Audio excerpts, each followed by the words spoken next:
to the next. But this book is particularly special, isn't it?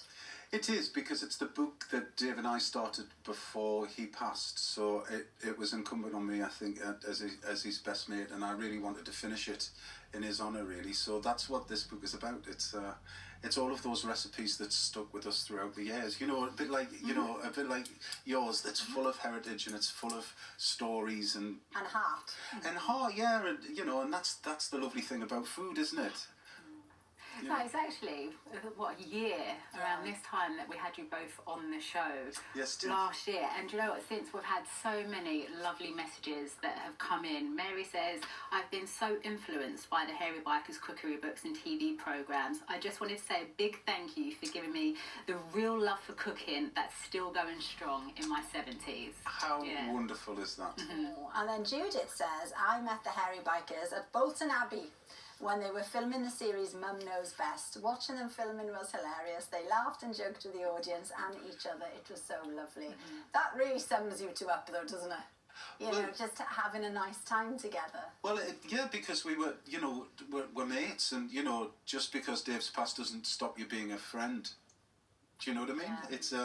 Yeah. It's so that the spirit of our relationship will always be there. I think it's the way it is, and food should be a celebration.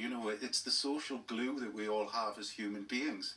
The best thing in the world, isn't it, is when you sit around a table and you have food that you and it's an expression of love and affection to one another, isn't it? Yeah. When you cook for each other, it's just a great feeling. Yeah. So and I remember we had such a hoot because we built a marquee, really, and Dave and I were just clotting about, as Dave and I do, and cooking food for all these lovely people that had brought their own recipes, from their grandmas and their great grandmas and their grandfathers. It was a fantastic occasion. We loved Mum Knows Best. It was hoot. But, lots of it was, they love the Hairy Bikers, and you've done such a good job in finishing this book. It's a lovely tribute to Dave. Thank you. How have you been coping, Si? Well, it's been it's been a big loss. I'm coping okay, thank you. It is a big loss and it's a big adjustment, but I think Dave. Well, I know Dave would want it for me, to keep pushing on and go on. So that's what I'll do.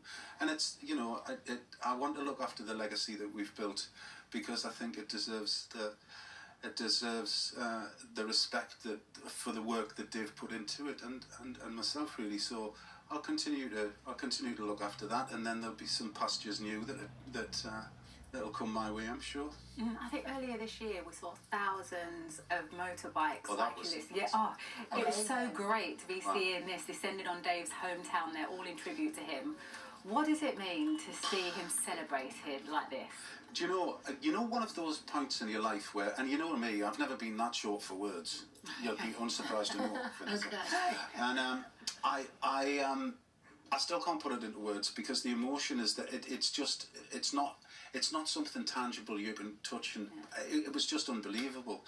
46,000 motorcycles and 150,000 people lining the route to pay homage and tribute to my friend. And it was lovely that the motorcycle community, came to that occasion in such great spirit. It was such a sense of fellowship and friendship and fraternity. It was wonderful. It was a really wonderful experience and a wonderful day. And that in turn must have helped you and his family as well, just to see an outpouring of love like that for such an incredible, friend. Oh, it was something that was just it was wonderful to be in receipt of, Alex. It was it was an amazing energy to be part of. It was quite remarkable. Now, the recipes in the book remind you of you and Dave's time together. Sure. There's one that you cooked in Patagonia. It's a bit fishy.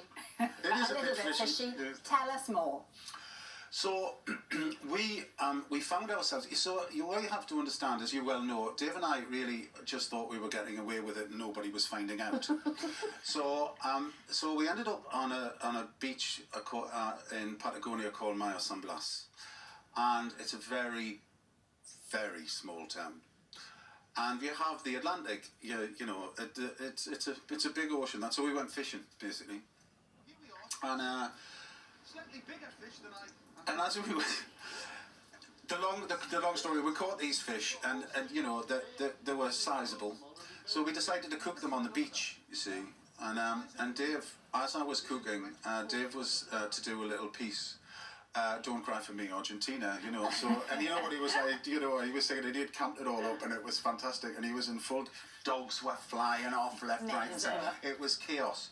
And then I did a Keith Moon on the drum kit, and just kicked it to bits, and just because we'd carried this drum kit, this toy drum kit from Buenos Aires, and he looked at me and he was like, but that wasn't. I wanted to do it again, and he was proper cross. And and he was in the huff with us. And I'm going, we've got to eat this food. He's going, I'm not doing it. It was hilarious. It was hilarious. So that's what that was. It was part of a very long sequence, but it was great. But that was the fun of it. We just riffed it, and you know, people seemed to watch it, and people seemed to like it, and we were not just very watch privileged. It, they love it. Yeah, we were very privileged to do what we did for so long. I mean, it's 22 years of filming and delivering audiences, so it was good. And the book is stuffed full of recipes and full of memories. It's Thank lovely. you. The Hairy Bikers, our family favourites, is out this Thursday, and you can watch previous series of the Hairy Bikers on iPlayer. Yes, still to come.